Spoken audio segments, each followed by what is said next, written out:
Okay.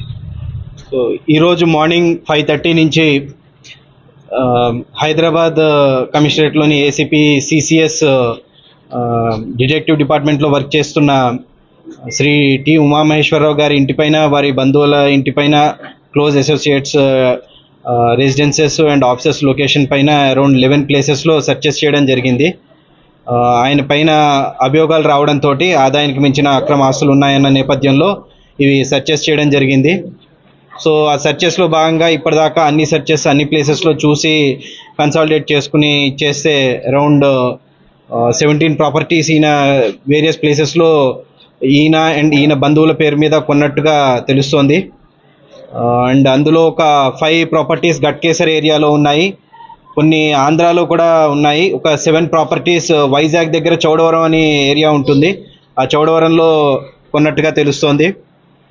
అట్లనే ఇక్కడ ఈ సేమ్ అశోక్ నగర్ ఏరియాలోనే అరౌండ్ 4 ప్రాపర్టీస్ ఉన్నాయి.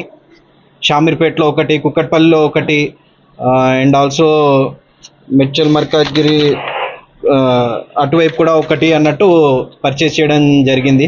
సో అవన్నీ కూడా తీసుకున్నాము, డాక్యుమెంట్స్ అన్నీ కూడా సీజ్ చేయడం జరిగింది. అలాగే వేరియస్ వాళ్ళ రిలేటివ్స్ హౌసెస్లో వాటిలో చూడగా అరౌండ్ ఒక 38 lakhs క్యాష్, అంటే 37,50,000 అట్లా క్యాష్ అదొకటి సీజ్ చేయడం జరిగింది. గోల్డ్ కూడా సుమారు వేరియస్ టైమ్స్ 60 తులాస్ గోల్డ్ అది కూడా సీజ్ చేయడం జరిగింది.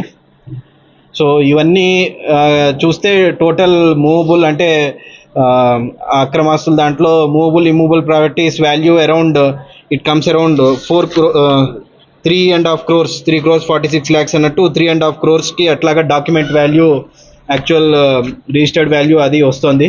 ఇక మార్కెట్ వాల్యూ మేము చెప్పము, జనరల్గా మీరు మీ ఎస్టిమేషన్ వేసి చూసుకోవచ్చు. సో ఇట్లాగా దొరకడం జరిగింది. సో ఇంకా ఫర్దర్ వేరే కొన్ని ఈయన చేసిన కేసెస్లో కూడా కొన్ని అభియోగాలు ఉన్నాయి. సో ఆ అభియోగాల్ని కూడా తదుపరి దర్యాప్తులో మేము కొనసాగిస్తాము, పోలీస్ కస్టడీ తీసుకుని. ఆ కేసెస్లో ఏమైనా జరిగాయా, ఇర్రెగ్యులారిటీస్ అయ్యి అందులో కూడా ఏమైనా మనీ తీసుకోవడం జరిగిందా అవి అన్నది. సో ప్రస్తుతానికైతే ఇన్ని ఫార్మాలిటీస్ కంప్లీట్ చేసి కోర్టులో హాజరుపరిచి రిమాండ్ చేయిస్తాం. క్యాష్ ఎంత పడుతుంది? క్యాష్ 37,50,000. ఇక్కడ అంటే ఇక్కడ 3 houses ఉన్నాయి, వాళ్ళవి వాళ్ళ రిలేటివ్స్. అందులో మిగతా 7 చోట్ల క్యాష్ కానీ గోల్డ్ కానీ లేదు, అక్కడ లేదు, ఇక్కడే దొరికాయి. బ్యాంక్ లాకర్లు ఎన్ని గుర్తించారు సార్? లాకర్లు కొన్ని దొరికాయి, అరౌండ్ 2 లాకర్స్ దొరికాయి. సో అవి ఇంకా చూడాలి, ప్రస్తుతం సిబ్బంది అంతా ఇక్కడే ఉన్నాం కాబట్టి రేపెల్లుండిలో అవి వెరిఫై చేస్తాం, అవి ఫ్రీజ్ చేయించేసాం.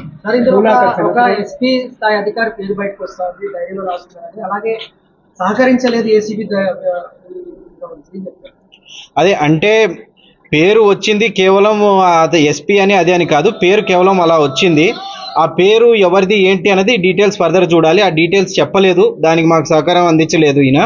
సో అందుకని తదుపరి పోలీస్ కస్టడీలో వాటిలో మేము అది కనుక్కుని ఆ పేరు కూడా ఇది చేసి అది ఇన్వెస్ట్మెంట్ చేశారంటున్నారు. ఆ ఇన్వెస్ట్మెంట్ ఫర్మ్తో కూడా మాట్లాడి అందులో అటువంటి ఇన్వెస్ట్మెంట్ అయిందా, ఆ పర్సన్ ఎవరైతే ఉన్నారో ఆ పర్సన్ చేశారా లేదా అన్ని వెరిఫై చేసి మేము కన్సల్టేట్ గా చూస్తాం. అది ఎవరు సార్, ఏం పేరు సార్? సందీప్ రావు అని చెప్పేసి వస్తున్నా సార్. అంటే పేరు యాక్చువల్ గా ఇతని గ్యాడ్జెట్స్ లో చూస్తే సందీప్ అని ఉండే, దాన్ని మరి ఎట్లా వచ్చిందో తెలీదు, మీడియా వాళ్ళు సందీప్ రావు అని తీసుకున్నారు. బట్ అది మేము చెప్పలేము ఎవరన్నది. సో అందుకోసమే అన్నాం కదా, కేవలం ఆ పేరు వచ్చింది, ఆ పేరుతో చాలా మంది అధికారులు ఉన్నారు, అవన్నీ వెరిఫై చేసి ఇతన్ని కూడా ఎట్లాగా పోలీస్ కస్టడీ తీసుకుంటాం కాబట్టి అప్పుడు కూడా వెరిఫై చేసి ఫుల్ ఫ్లెడ్జ్ గా చేసుకుంటాం. వ్యాపారాలు ఏమైనా గుర్తించారు సార్? ఇంకేమైనా వ్యాపారం పెట్టుబడులు పెట్టారంటున్నారు సార్? అయ్యాయి, అది షామీర్పేటలో ఒక విల్లా పర్చేస్ కోసం అంటూ ఇచ్చేశారు, అండ్ వేరే వాటిలో కూడా అయ్యాయి. సో అవి చెప్తున్నాం కదా, ఫర్మ్స్ కూడా వెళ్ళాము, వాటి నుంచి ఇంకా కొన్ని రిపోర్ట్స్ అవి రావాలి, కొన్ని 2-3 కంపెనీలు వాటి నుంచి. అవి వచ్చిన తర్వాత మేము ఫర్దర్ కన్సల్టేట్ చేసి చెప్పగలం. ఎవరి నుంచి ఎంత తీసుకున్నారు ఏంటి అన్నది అయితే ప్రస్తుతానికి మేము చెప్పలేము. ఆఫీస్లో కూడా టీం ఉంది, మీకు తెలిసి ఉంటుంది, సిసిఎస్ ఆఫీస్లో. ఈ కేసు ఇంకొక కేసు కూడా మా దృష్టికి వచ్చింది.